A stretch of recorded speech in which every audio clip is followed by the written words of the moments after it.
On this channel, $1 Million Made Easy, we love to run numbers for people.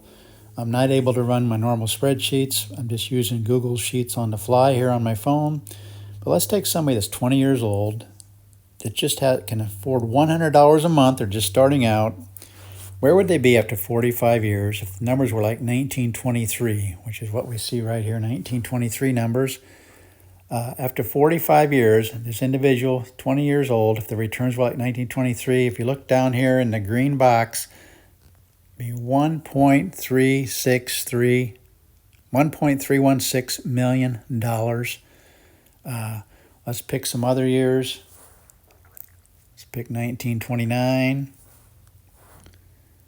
$1.101 million. I happen to know the worst 45-year run in the last 100 years happens to be 1964, and we can learn a lot from those numbers. Again, this is the worst case scenario, folks, for a 45-year period in the last 100 years, but it's quite enlightening because if you look, you'll see after 45 years, in fact, I'm going to go ahead and increase this by, let's do a COLA here of 3%. I'm doing this for a reason. That 3%, in other words, you start with $100 the first year, and as a 20-year-old gets raises, he's going to be able to increase that. Let's increase it by 3% a year. Notice down in the green box here, in column E, after 45 years, he'd have $1 million. But I want you to jump up to the blue box. After 35 years, he had 1.123. And the yellow box, 1.109 after 40, and yet after 45 years, 10 years later from the 35-year run, he had $100,000 less. What is going on? That period from 1964, after 35 years, was up to 1999, which was a very good run in the 90s, but then we hit the 2000s. And it was down in the year 2000, 2001, 2002, and it was down in 2008 by 37%.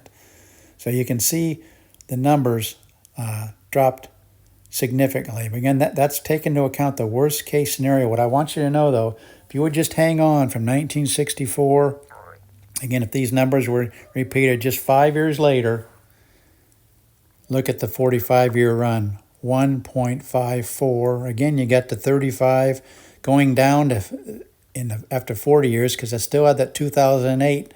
But then from then on, it just took off. It all depends on what's going on in the stock market for the decades. If you can be in it for the long run, you can hit these really good decades. Yeah, you can end up with a bad decade and really knock it down like we saw in 1964. Let's do one other thing. Let's go to 1972. After 45 years, $1.515 million.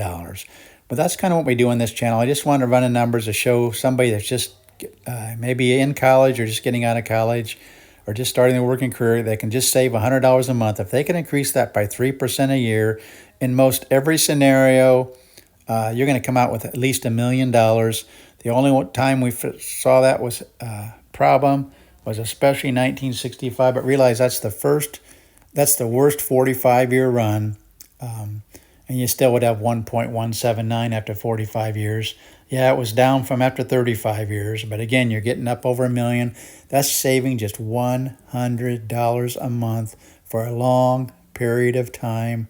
And most decades, you're going to come out just fine. It just happens to be this is the worst case scenario, but you still ended up with over $1 million. Again, our channel is called $1 Million Made Easy. I love running numbers.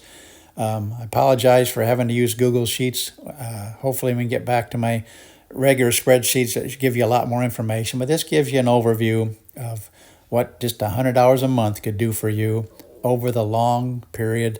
So please, as a 20-year-old or you know some young people, get them started young, even if it's just $100 a month.